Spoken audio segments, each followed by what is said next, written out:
भाई से मिललू है ना सकरात में मिली है इनकर लाई विदा करो लेके चल जी आ तोरा जब भाई लगे बार बार चले हो तरु तो इनकर लाई ले चल जाएंगे साफ नौ से फाट जाइए के बार में हां दबाई ई कुल ना होके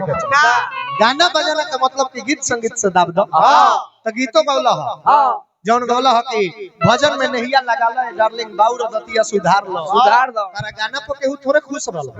तारा गाना पर तो थोड़े केहू खुश भइल आ ना हंसल हो जौना के तू है ना इशारा कइला हमरा नचनिया लगे ए पर लोग जान कि हंसल हो लोग देखत कि वाह भाई वाह निर्लजो बात गजब के बेइज्जती है तारा अश्लीलता पर लोग हंसल हो कि हां तो मौगा ते को आइले इनका बुझाता कि कौन ये हमार धल ले धल ले बात है धल ले बता बाउर बात ना तनी खड़ा हो जा तनी तबला में आवाज बढ़ा आपका जाति कोई भी हो आपका धर्म आपका मजहब कोई भी हो बट एक बात हमें सोच के चलना होगा सबका मालिक एक है हम अपने बुराइयों पे कभी ध्यान नहीं देते नहीं बिकॉज ये हमारा घमंड है ये हमारा ईगो है ये हमारा संस्कार है संस्कार इससे कहनी है कि अभी तनी मनी गड़बड़ाता जब भाई पियलका देखिए सो तारा दलवा के लइका बा टेक्निक के का संस्कार मिल एकनियों के शादी भी हुई तो हिंगो मेहरारू के थुरी है यही है तो आप थोड़ा इस पे फोकस करिए और इसको कंट्रोल करिए गाना बजाना के मतलब सब केहू भगवान के कैमरा के निगरानी में बा तो काम ऐसा करे के चाहिए कि जह दिन सारा खाती खोल के हिसाब करे लगी है वो दिन खाली गलत ही गलत नोटिस ना करे तो भाव हो कैसे अरे कवनो जाति के हो कवनो मजहब के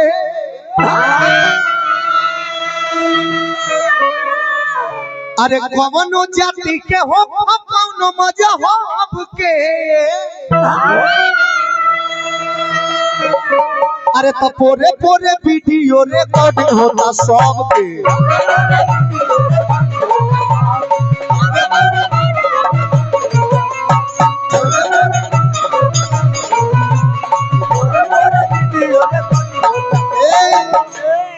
कौनो जाति के हो कौनो मजहब पूरे पूरे वीडियो रिकॉर्डिंग होता सब के वीडियो तो एहू जा होता है दे भाई साहब बड़का खार के मोबाइल लगोले बड़का लमका में लगइले बा नीचे ही से खार कर देले बारे ध के ऊपर मोबाइल लगोले वीडियो होता न होता कि नहीं हां जी देहा नहीं मोबाइल देहा नहीं कैमरा उन्हें से पीछे से भैया वीडियो कर रहल बाकी मोबाइल कितनो महंगा होखे कैमरा कितनो महंगा होखे पावर एकर क्षमता कितना दूर तक है जे खार पानी हो जाले वीडियो बनत पीछे चल जाए तनी सब जूम क के खींच लिए मजाल हो कितनो महंगा कैमरा हो ऊपर दवा के पीछे चल जाए तनी केहू फोटो चाहे वीडियो बना लेवे औकात बा केहू ननु बनी ननु बन सकेला काहे कि इंसान के बनावल हो अब भगवान ऐसा सिस्टम रखले बाड़े कि एक तो कई सौ करोड़ जोजन हमनी के दूर बानी जा एकरा बावजूद भी रवा खुला मैदान में घूमता नहीं तो चाहे घर के भीतर किली लगा के बानी तो चाहे जमीन के नीचे अंडरग्राउंड घर बना के बानी तो चाहे पानी में डूबी मार के बानी तो सब जगह उनकर निगरानी बा हम में तुम में खड़क हम में घट घट पे आपेरा अरे कहां मुंह छुपाओगे बुरा कर्म करके धरती आकाश पाताल तीनों तो उन्हीं के कब्जे में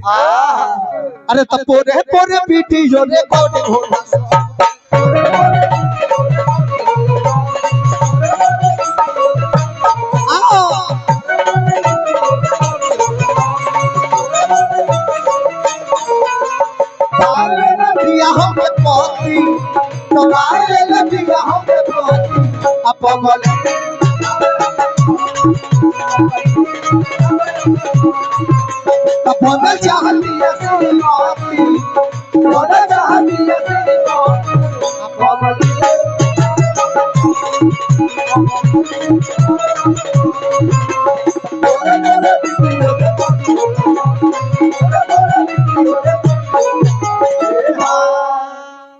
वाह अने भाई चुटकुलो कहले हां हां कहले हैं जे कि हमरा ठंडा लागत हां हम नचनिए जो रसुतर हां सच पूछिनु भैया तो जेने गरजे लाओ ने बरसेला ना ना ई कहावत पुरान है हां लोगों के लागत है कि भाई चुनुका चुनुका नचनिया लेके ही चले ले हां आई कनी के तो खूब नु मजा मिलत हो प्रोग्राम छुटला के बाद एगल जात है सा डाह देत है सा जोत देत होय जति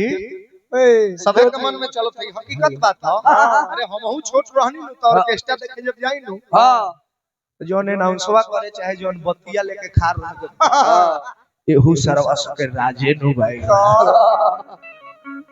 रात भर लाइट देखावत हुई हंस हां फिर राउटी में जाके लाइट बुता के पूरा एकदम तो देखे वाला लोग के ऐसा लागेला कि बेसवा खूब मजा लेत हो बाकी ऐसा हो ना ये चाचा ना बच्चा ई चिको सा ऐसा ना होला ना रउआ बुजुर्ग बानी रउआ हमरा बात पर भरोसा कर सके सोच राउर गलत ना होई बालाजी महाराज से कृपा रही क्या